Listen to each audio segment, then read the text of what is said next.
Assalamualaikum warahmatullahi wabarakatuh. Perkenalkan, saya Bayu Taruna dengan nomor induk mahasiswa E100-200-236. Di sini saya akan mempresentasikan hasil review dari buku Key Concept in Economic Geography yang ditulis Yuko Aoyama, James T. Murphy, and Susan H. tahun 2011 dengan mengambil tema industri location. Lanjut pada bab pertama, yaitu industri location. Teori lokasi awal sebagian besar berasal dari Jerman dari abad ke-9, yang mana merupakan salah satu pilar geografi ekonomi.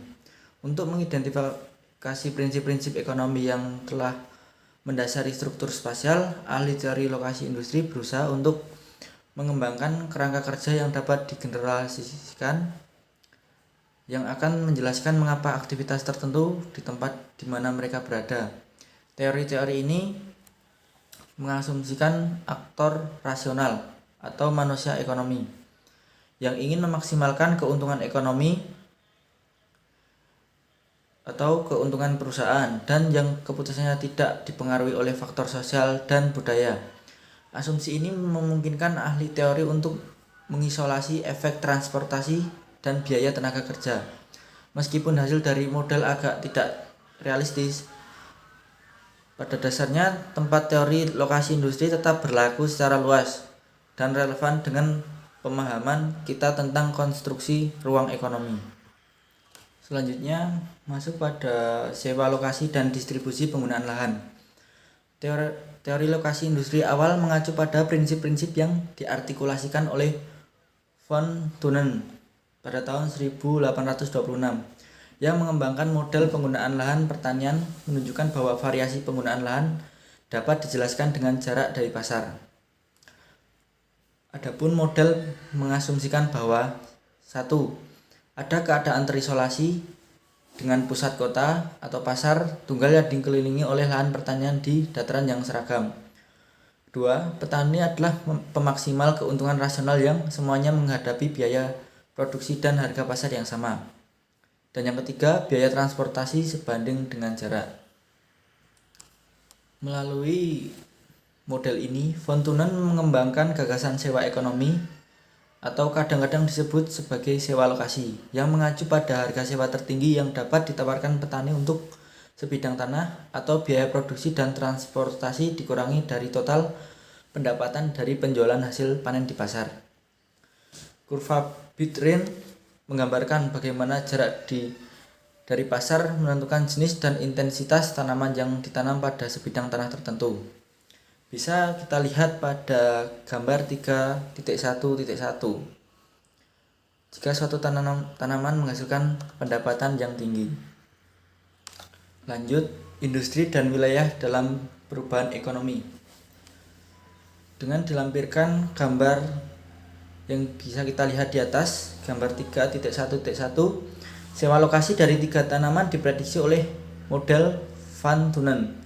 Tanaman X mudah rusak tanaman mungkin tomat dan memiliki kurva Bit-Rhine yang curam. Sedangkan tanaman Z adalah tanaman yang tidak mudah rusak, kemungkinan kentang, dan memiliki kurva Bit-Rhine yang lebih datar.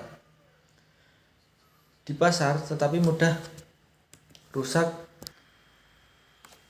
dan karenanya memerlukan biaya yang lebih tinggi, baik itu transportasi.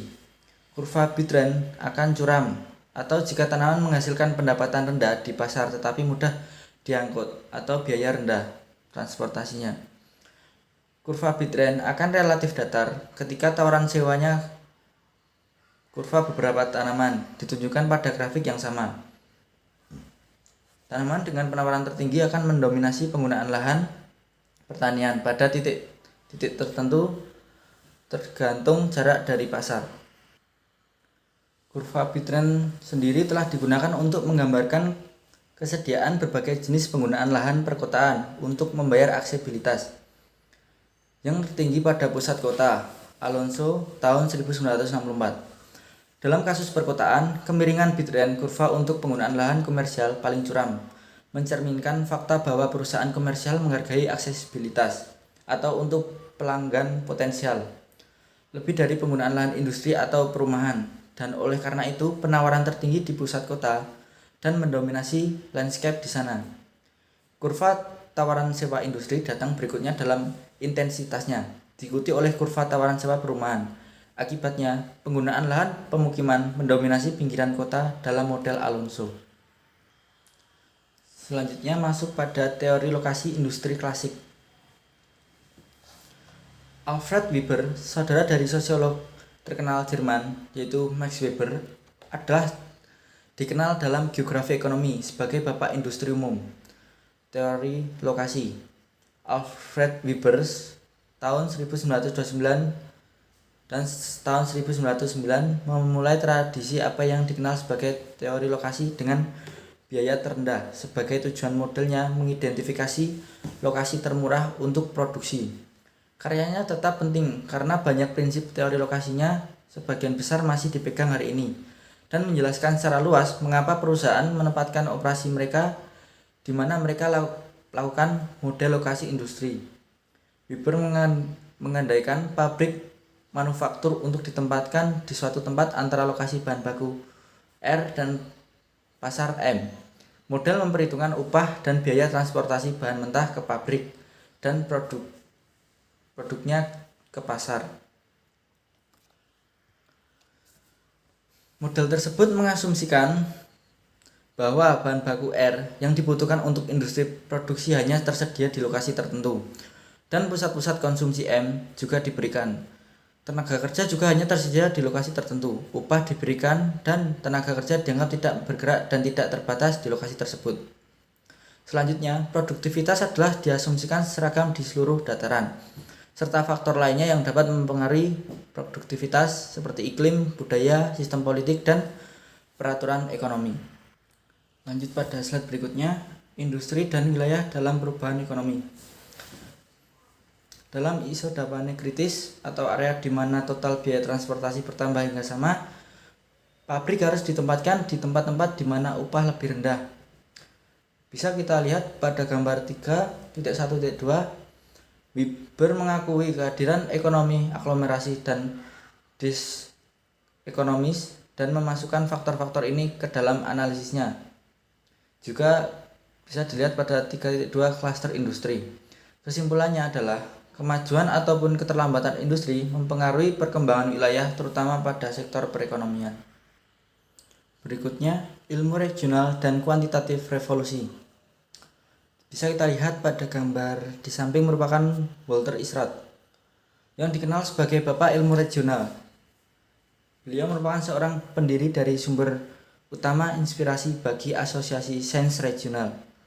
Isaac tahun 1956 berusaha memperluas teori ekonomi ruang dengan memasukkan proses-proses dinamis dan dengan mempertimbangkan elastisitas spasial. Motivasi awalnya datang dari kritik terhadap keseimbangan umum teori dalam perdagangan internasional, yang dalam kata-katanya sebagian besar mengambil tempat di tanah ajaib, tanah dimensi, tahun 1949-477. Isaac 1956-23 berusaha untuk meningkatkan analisis deskriptif tentang evolusi suatu wilayah ke dalam analisis teoritis yang dapat digenerasikan untuk membawa teori lokasi yang terpisah ke dalam satu doktrin umum. Kemudian yang terakhir masuk pada kesimpulan. Yang pertama, teori lokasi industri klasik melibatkan banyak hal yang tidak realistis asumsi. Namun banyak dari prinsip-prinsip umum yang ditetapkan oleh teori masih bertahan sampai sekarang. Fenomena seperti offshoring dan klaster industri dapat dijelaskan secara luas oleh teori klasik. Kedua, ilmu regional sebagai perpanjangan dari teori lokasi industri. Bagaimanapun menghadapi banyak kesulitan dan beberapa berpendapat bahwa bidang regional sains telah kehilangan mata uang intelektual dalam geografi ekonomi, keterbatasan metodologis dan bisnis yang semakin eksklusif, dan data pasar berkontribusi pada kesulitan ini. Yang terakhir, minat di antara ahli geografi ekonomi telah bergeser semakin ke faktor tak terukur yang menjelaskan lokasi industri, termasuk budaya regional, jaringan pribadi, dan bisnis, dan peran pekerja terampil dalam inovasi. Beberapa berpendapat bahwa orang tidak lagi mengikuti pekerjaan dan sebaliknya pekerjaan mengikuti orang, sementara yang lain menentang pendapat ini. Mungkin sekian yang dapat saya presentasikan. Jika terdapat kurang lebihnya mohon maaf. Saya Bayi Taruna. Wassalamualaikum warahmatullahi wabarakatuh.